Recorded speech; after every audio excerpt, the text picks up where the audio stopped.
이런 믿음을 가지고 세상을 살다 보면 아마 누구나가 한 번쯤 이런 스스로에 대한 질문이나 고민을 가지는 순간들이 옵니다. 누구나가. 왜 하나님을 믿지 않는 사람은 잘 될까? 나는 이렇게 힘든데.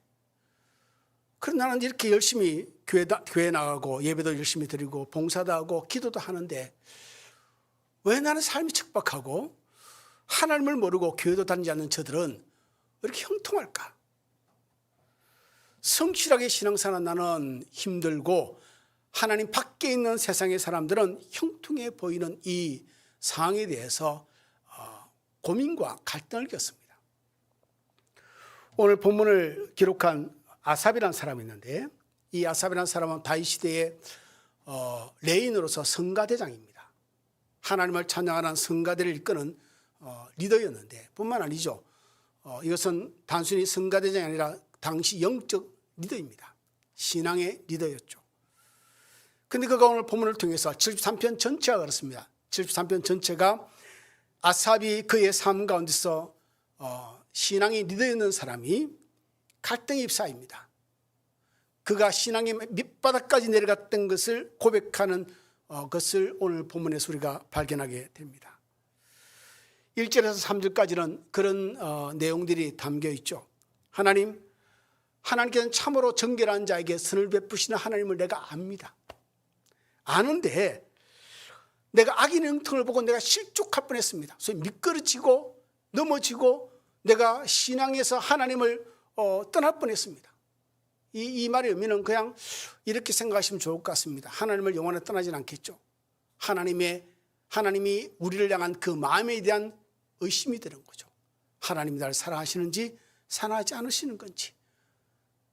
여기까지 신앙이 바닥으로 내려갈 뻔했다는 이야기입니다. 이어서 4절로 12절은 말합니다.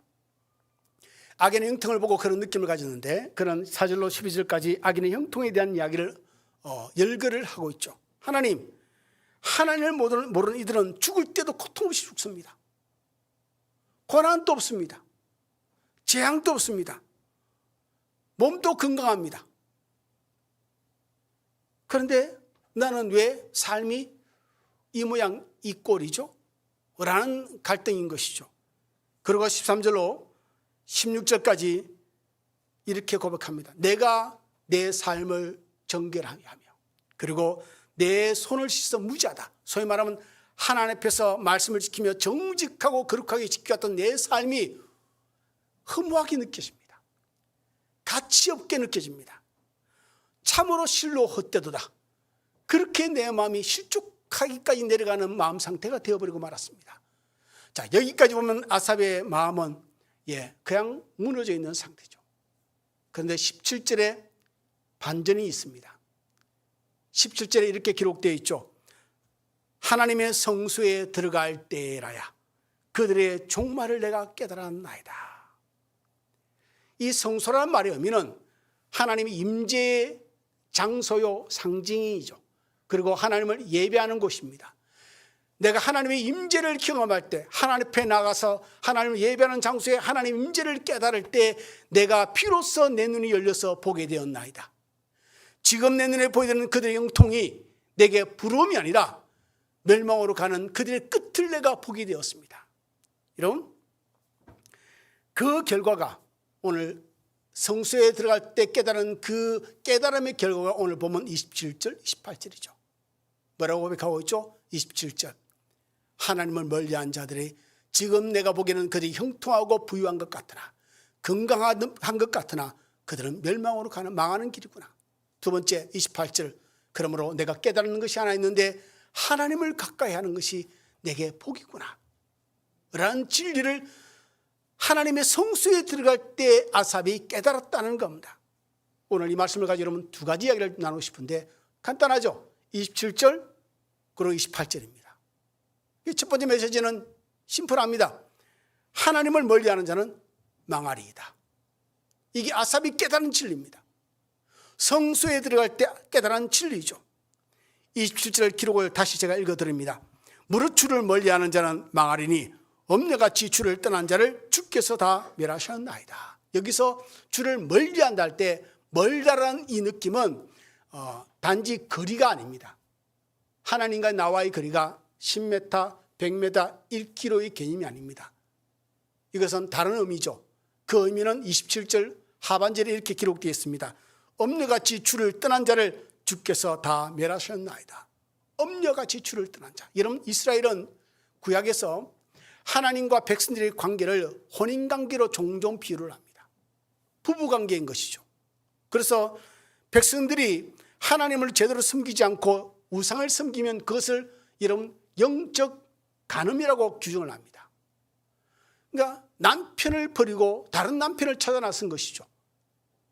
이런 식의 표현입니다. 그래서 하나님을 멀리한다. 멀다라는 것은 내 마음 중심, 하나님 중심의 내 마음이 여러분 세상 중심으로 옮겨져 가는 것이죠. 하나님이 통치하는 내 삶과 내 마음이 여러분 세상에 들어와서 주권자가 되어버리는 겁니다.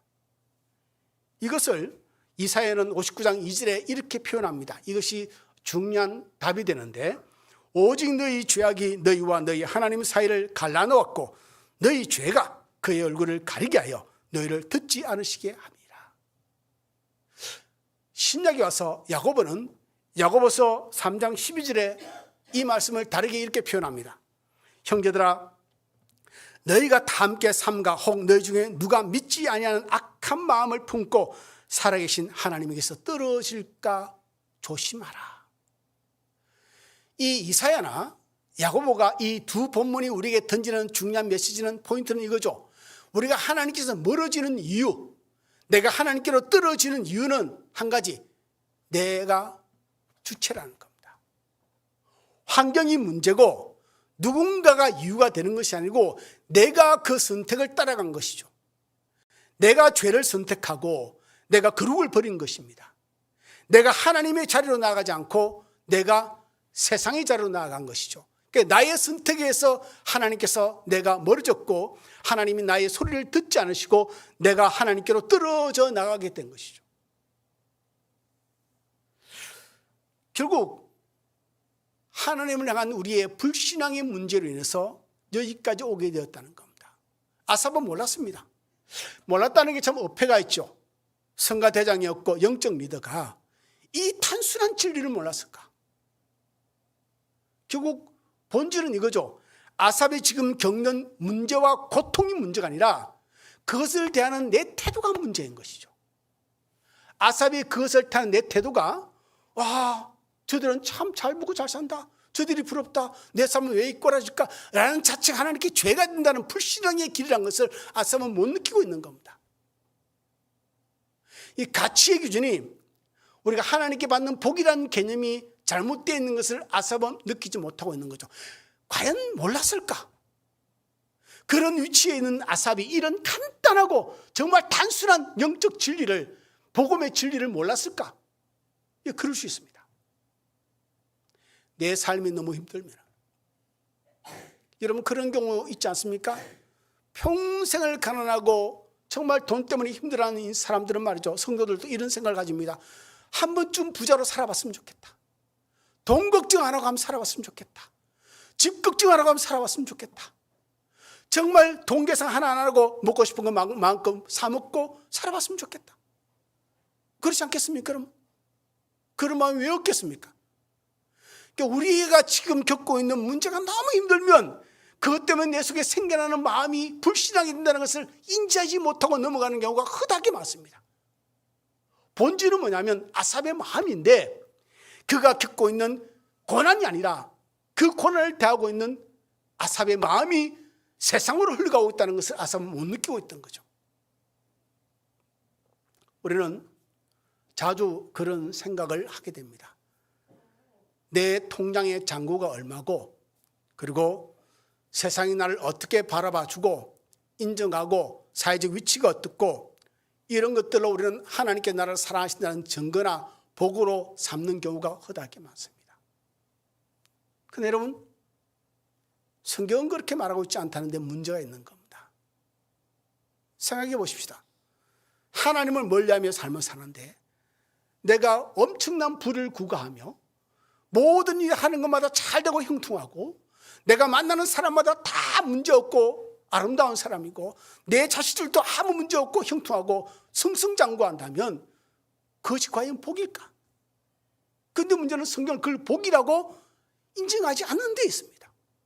반대로 말하면 내가 믿음의 삶을 정말 신실하게 잘 사는데 불구하고 병이 들고 암에 걸리고 내 자식들도 여러 가지 문제가 생기고 어려움이 생기고 그리고 하나님마다 부대낌이 있고 불편함이 있고 그러면 그것은 하나님의 저주일까?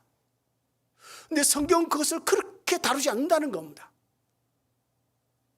여러분 17세기 프랑스의 왕이었던 여러분 너무나도 유명한 왕이죠. 루이 14세. 루이 14세라는 위스키 이름 있지 않습니까 여러분?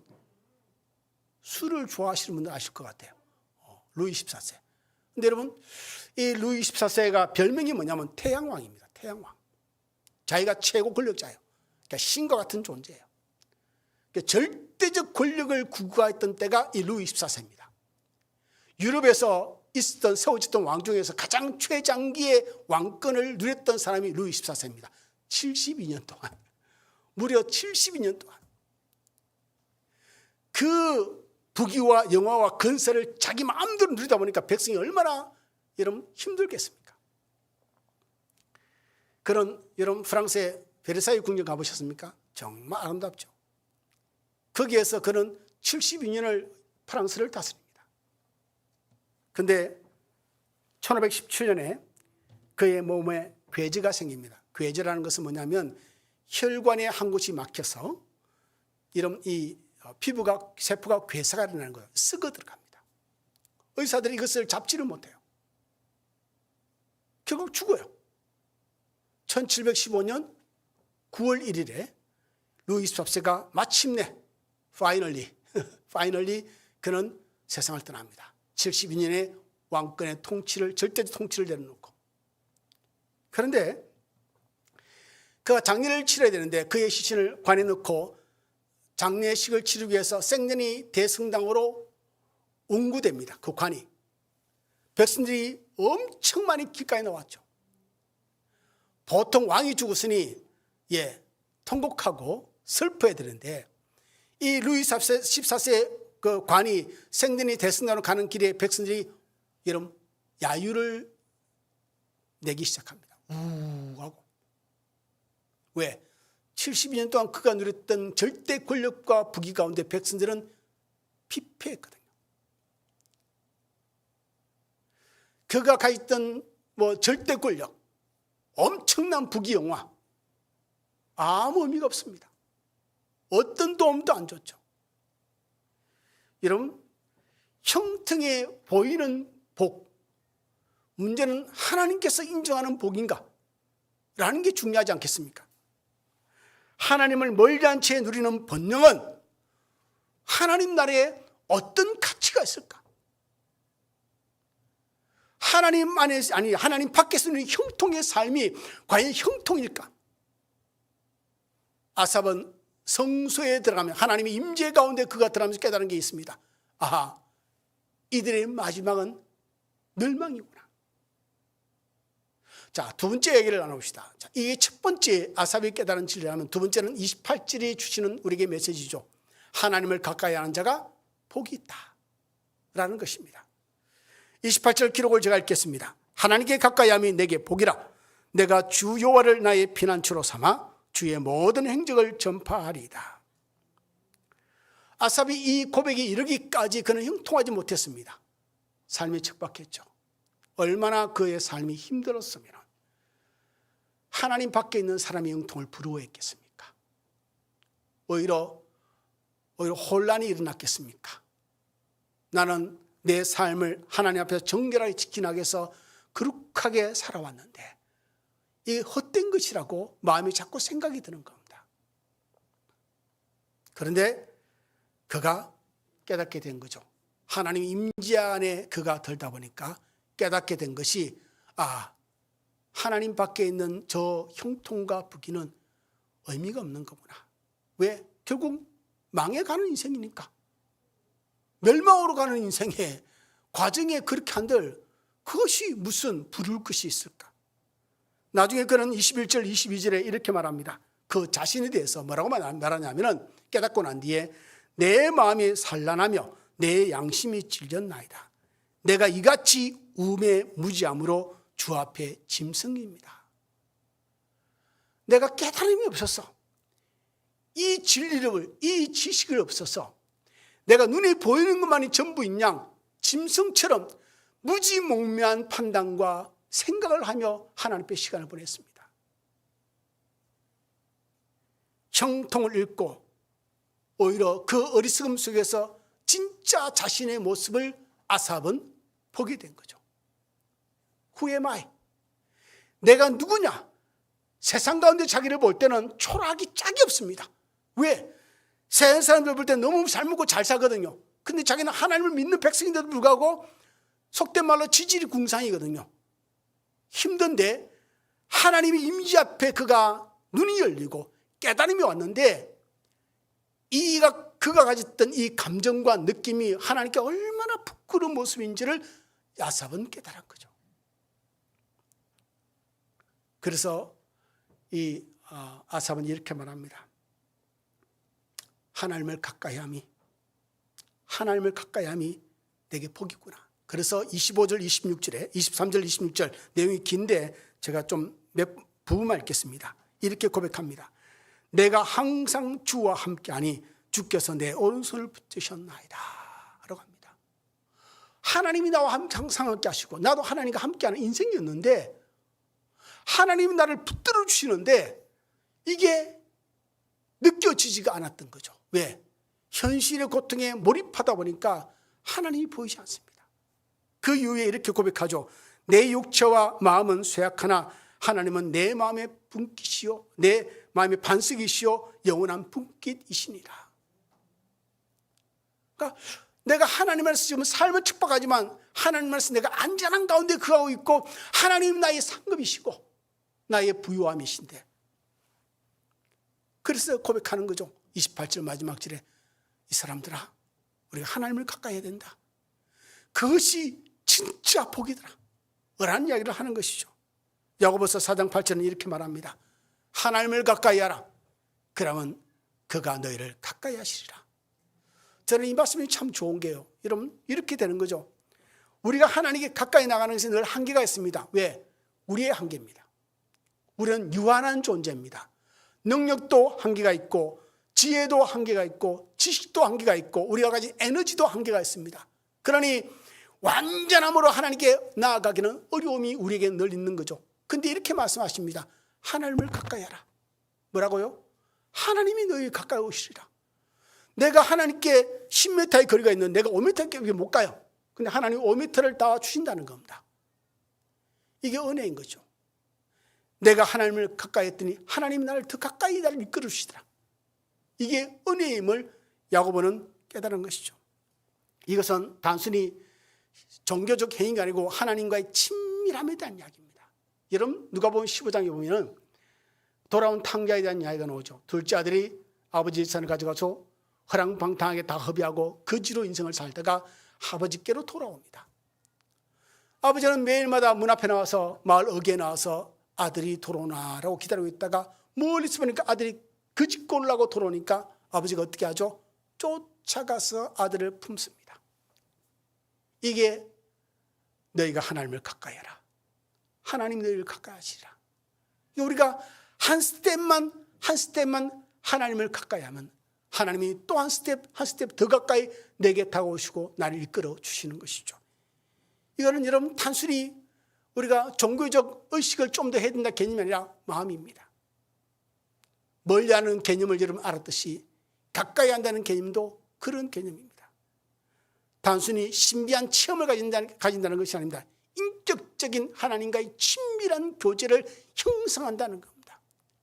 하나님과의 관계가 더 친밀해진다는 겁니다.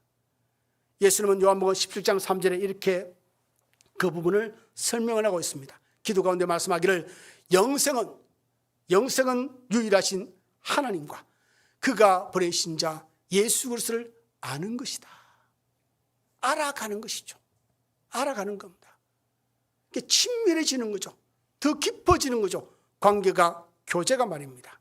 그러니 우리가 하나님께 평안을 구할 수 있습니다. 우리의 문제의 해결을 구할 수 있습니다. 하나님께 우리의 부족함의 공급에 대한 축복을 기도할 수 있고 기대할 수 있습니다. 그런데 여러분, 그보다 더 중요한 것은 하나님과 친밀해지는 겁니다. 하나님과 더 친해지는 겁니다. 저는 가끔 그런 생각합니다. 부부를 볼 때 부부끼리 예의를 지키는 것은 정말 중요하죠. 근데 더 중요한 것은 친밀해지는 겁니다. 한 부부끼리 한번 생각해 보세요. 부부끼리 여러분 친한가? 이런 부부끼리도 안 친한 부부 꽤 많습니다. 정말요. 그냥 한 집에 살 뿐이고 뭐 생활비도 주고 하지만 안 친합니다. 여러분, 친하면요 많은 것들이 용납이 되어집니다. 그렇잖아요. 내가 친한 사람은 뭘 해도 이쁘죠. 예, 부부는 친해야 됩니다. 예, 서로 못하는 말도 없어야 됩니다. 무엇인지 나눌 수 있어야 되고, 그리고 공유할 수 있어야 되죠. 숨기게 되면 친밀함은 끝장입니다. 절대 친밀해지지 못하죠. 진전이 없습니다. 부부 생활이 깊어지면 30년, 40년 가면 여러분 더 친밀해지며 정말 한 몸 같은 느낌이 드는데 그렇지 않는 거죠. 예수님과 우리의 관계가 그렇다는 겁니다. 가까이 하는 것, 친밀해지는 겁니다. 친해지는 것이죠. 자, 그렇다면 하나님과 친밀해지는 것, 하나님과 가까이 하는 것이 왜 복인가? 28절에 기록이 되어 있습니다. 이렇게 기록되어 있죠. 내가 주 여호와를 나의 피난처로 삼아. 첫 번째가 나의 안전함입니다. 우리의 삶이 척박하고 내 환경에 문제가 있으면 우리는 불안함을 느낍니다. 그것은 세상이 우리에게 던져주는 우리의 도전이죠. 우리를 자꾸 불안하게 만듭니다. 그래서 우리가 정상적인 믿음의 삶을 살지 못하게 만듭니다. 깨달음을 또 못 얻게 만듭니다. 하나님도 인지하지 못하게 만듭니다. 아삽처럼 우리의 마음을 끌고 가는 거죠. 그런데 하나님 임재 안에 가면 안전함을 느끼면요, 비로소 그때가 보이는 게 보입니다. 비로소 그때 깨달아지는 은혜가 있습니다. 아삽은 성소에 들어갈 때, 하나님 임재 안에 들어갈 때 깨달았습니다. 이들의 부요함이 결국 복은 아니구나. 내가 부러워할 게 아니구나. 결국 하나님을 가까이 하고 하나님 임재 가운데 친밀한 믿음의 삶을 사는 것이 진짜 예수 믿는 사람들의, 믿음을 가진 사람들의 진짜 복이구나. 세상의 재물도 인맥도 우리를 안전하게 지키지 못합니다. 한순간에 사라집니다. 하나님은 영원하신 분이십니다. 우리가 죽음의 끝까지, 아니 죽음 이후에도 우리와 함께 하시는 영원하신 하나님, 영원히 그의 어려우신 크신 편팔로 지켜주시는 보호자 되시는 하나님이신 것이죠. 두 번째, 여호와를 가까이 왜 복인가라는 것은 마지막 절에 기록되어 있습니다. 28절 후반절인데요. 내가 주 여호와를 나의 피난처로 삼아 뭐라고 되어 있죠? 주의 모든 행적을 전파하리이다로 있습니다. 하나님을 가까이 하는 궁극적 이유, 내가 예수를 믿고 살아가는 삶의 궁극적 방향, 이것이 바로 하나님을 가까이 하는 자가 받는 복의 부분입니다. 여러분, 예수께서 이 세상에서 떠나시고 성천하실 때 제자에게 주신 대위임령이 있죠. 온 천하에 다니며 복음을 전하랍니다. 모든 사람에게 제자를 삼아서 세례를 주고 예수 믿는 사람으로서 건강하게 또 세상 가서 복음을 전하는 사람을 만들어 나가는 것, 이게 우리에게 주신 대위임령이죠. 그레이트 커미션이죠. 자, 그러면 우리가 하나님을 가까이 해서 얻는 게 뭐죠? 마지막에 하나님이 내게 행하신 행사를 모든 사람에게 알리는 거죠. 우리가 하나님을 가까이 하면 우리에게 이루어지는 것이 바로 예수께서 떠나시면서 우리에게 남겨주신 가장 중요한 사명을 이루게 되는 길이 된다는 것이죠. 시편 73편을 보면 아삽이 그가 이 진리를 깨닫고, 이 진리, 주를 멀리하는 자가 망하고 주를 가까이 하는 자가 복을 받는 이 진리를 깨닫고 난 뒤에 그의 삶이 변했다고 하는, 바뀌었다는 기록은 없습니다. 여전히 그대로죠. 두 가지가 그대로입니다. 여전히 자신의 문제는 그대로 있고, 또 하나 여전히 하나님 밖에 있는 사람은 잘 먹고 잘 삽니다. 아무 어려움이 없습니다. 그러나 한 가지가 달라졌죠. 하나님을 바라보고 자신의 문제를 바라보고 세상을 바라보는 그의 시선이 바뀌었습니다. 그의 시선이 바뀌었습니다. 시선이 하나가 바뀌었는데 그는 고백을 완전히 다르게 합니다. 4절로부터 12절까지 왜 예수 하나님을 모르는 밖에 있는 사람들은 이렇게 잘 먹고 잘 사는가? 내 삶이 이렇게 힘든데 라고 하는 그의 시선이 그가 완전히 바뀌게 된 거죠. 그가 하나님의 임재 가운데 들지 않을 때는 정말 하나님 밖에 있는 사람이 괜찮아 보였습니다. 그들은 정말 잘 먹고 잘 사는 것이 내 마음에 부름이 되기도 했습니다. 그런데 하나님 임재 가운데 그가 거하다 보니까 불화할 거리가 안 된다는 것을 아삽은 깨달은 것이죠. 또 하나, 그가 하나님 임재를 경험하지 못하고 있었을 때는 그의 문제의 고통에 짓눌려서 하나님도 안 보이고 세상만 보입니다. 문제만 보입니다. 그래서 전전긍긍하는 거죠. 어떻게 할지 모릅니다. 어쩌면 이럴 수도 있겠죠. 자신의 문제를 해결하기 위해서 이 사람 저 사람 찾아다니면서 이런 구걸하듯이 문제의 답을 찾아서 헤맬 수도 있겠죠. 세상 가운데서. 그런데 그가 하나님 임재를 경험하니 그가 깨달은 거죠. 자신이 가진 그 문제가 문제가 아니라 문제를 대하는 그의 태도가 문제라는 것을 깨닫습니다. 그러니 이렇게 말하는 거죠. 내가 짐승같이 무지하였습니다. 문제에만 집착해서 전전긍긍하는 내 삶이 아니라 문제를 바라보면 내 마음의 진짜 문제임을. 이사야서가 그렇게 했지 않습니까? 여러분, 너희 죄악이 너희와 하나님 사이를 갈라놓았고 하나님이 너희 소리를 듣지 않게 만들었다. 우리의 마음입니다. 문제를 대하는 우리의 태도가 잘못인 것을 전혀 인정 못하고 문제만 가지고 전전긍긍 씨름했는데 하나님의 임재를 경험하고 하나님을 가까이 하다 보니까 문제가 아니고 자신의 마음이 문제라는 것을 아삽은 깨달은 거죠. 여러분, 하나님의 사람들은 여기에 항상 답이 있음을 잊지 마기를 주여으로 부탁을 드립니다. 내 삶의 모든 문제는 내 안에 있고 내 삶의 모든 문제의 답은 하나님께 있습니다. 내가 하나님께 나가지 않고 문제의 답만을 찾아냈으면 우리는 세상으로 나갈 수밖에 없습니다. 그럼 우리는 절망이죠. 답이 없는 세상에서 답을 찾으라니 얼마나 허망한 시간을 보내겠습니까? 그러니 오늘 본문을 정리하면 이렇습니다. 아삽이 똑같이 한 거죠. 주를 멀리하는 자는 많은구나.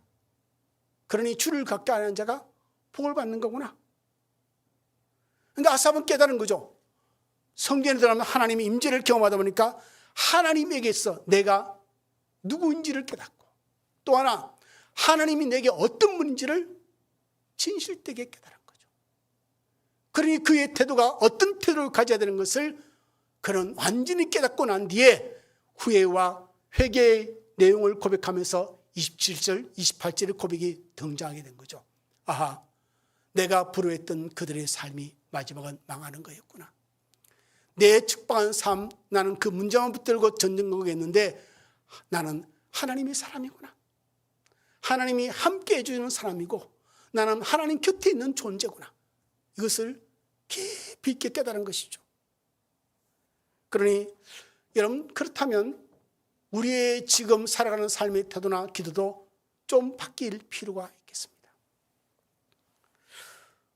여러분의 기도가 한 수준 높게 이렇게 기도할 수 있으면 참 좋지 않을까.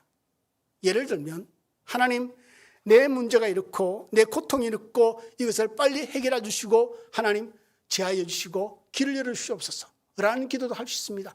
그 기도는 아무 문제 없습니다. 계속 그 기도를 하시기 바랍니다. 그러나 마지막에 이 기도를 하나님께 올리시기 바랍니다. 하나님, 아무리 내 문제가 척박하고 내 삶이 힘들고 이 문제가 나를 고통스럽게 만들지만 나는 하나님을 떠나지 않을 겁니다. 절대 하나님을 배신하지 않을 겁니다. 하나님이 나의 유일한 피난처이시며 나의 보호자이심을 나는 기억할 겁니다. 그래서 오늘도 나는 하나님께 가까이 나갑니다. 하나님, 나를 가까이 하여 주시옵소서. 이 기도가 여러분의 모든 기도의 마지막에 선포의 기도가 되기를 주여으로 축원을 드립니다. 그러면 여러분, 성도는, 하나님을 믿는 사람들은 여러분, 사람들이 인정하는 안전한 환경, 그리고 부유한 환경, 형통한 환경이 안전하고 좋은 것이 아닙니다.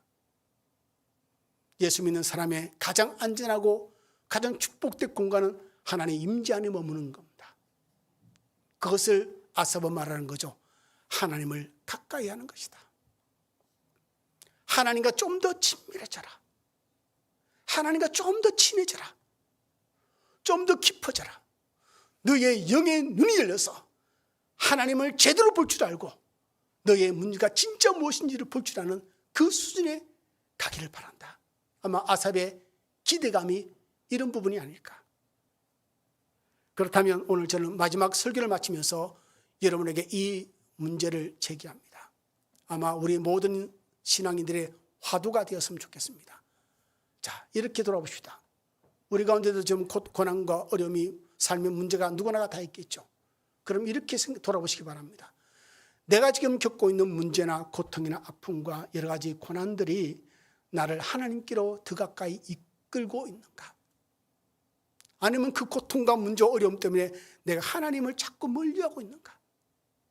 기도의 시간이 줄어들고 있고, 예배를 멀리하고 있고, 말씀을 멀리하고 있고, 하나님을 묵상하고 생각하는 시간도 줄어들고, 문제 속에만 갇혀 있는 내 자신, 그래서 그 문제가 나를 하나님께로 자꾸 떨어지게 만들고 있지 않은가? 반대로 내가 참 삶의 복이 참 많은데 이 복이 나를 하나님께로 가까이 이끌고 있는가? 하나님께로 멀어지게 있는가? 여러분, 옛말에 이런 말이 있습니다. 가난한 자가 부유한 삶을 살게 되면 하나님을 멀리한다. 여러분, 그는 보편적이긴 하지만 절대적 진리는 아닙니다. 부유한 사람이 되고 난 뒤에도 하나님을 가까이 하는 사람들이 꽤 많습니다. 그러니 이렇게 점검을 해봐야 되는 거죠. 내가 지금 누리고 있는 이 부유함과 형통함과 이 축복들과 이 감사한 일들이 나를 하나님께로 더 가까이, 하나님께로 더 가까이 나를 이끌고 있는가? 이 본질은 이런 것들이죠. 하나님께로 나를 멀리하게 만드는 것, 하나님께로 더 가까이 만드는 것, 결국 나의 선택입니다. 너희의 죄악이 하나님과 우리 사이를 갈라놓았고, 우리의 죄악이, 우리의 마음의 선택 때문에 하나님이 우리의 소리를 듣지 않게 만드시고, 우리가 스스로 하나님을 떠나게 만들고, 그러니 오늘 이 시간 이 말씀을 듣고 이번 한 주간 시작으로 하나님을 가까이 하는 매일매일의 삶이 되기를 주여으로 축원드립니다. 내 삶에 어떤 상황이 닥친다 할지라도, 어떤 문제를 만난다 할지라도 세상 사람과 비교해서 우열을 재지 마시고 하나님께 가져가서 하나님 앞에서 답을 얻으시고 하나님을 가까이 함으로 무엇이 진짜 내가 구하고 받아야 할 복인지를 깨닫는 은혜가 있길 바라고, 모든 삶의 순간을 통해서 하나님을 가까이 함으로 복 있는 한 주의 삶이 되기를 주님으로 축원을 드립니다. 기도하겠습니다.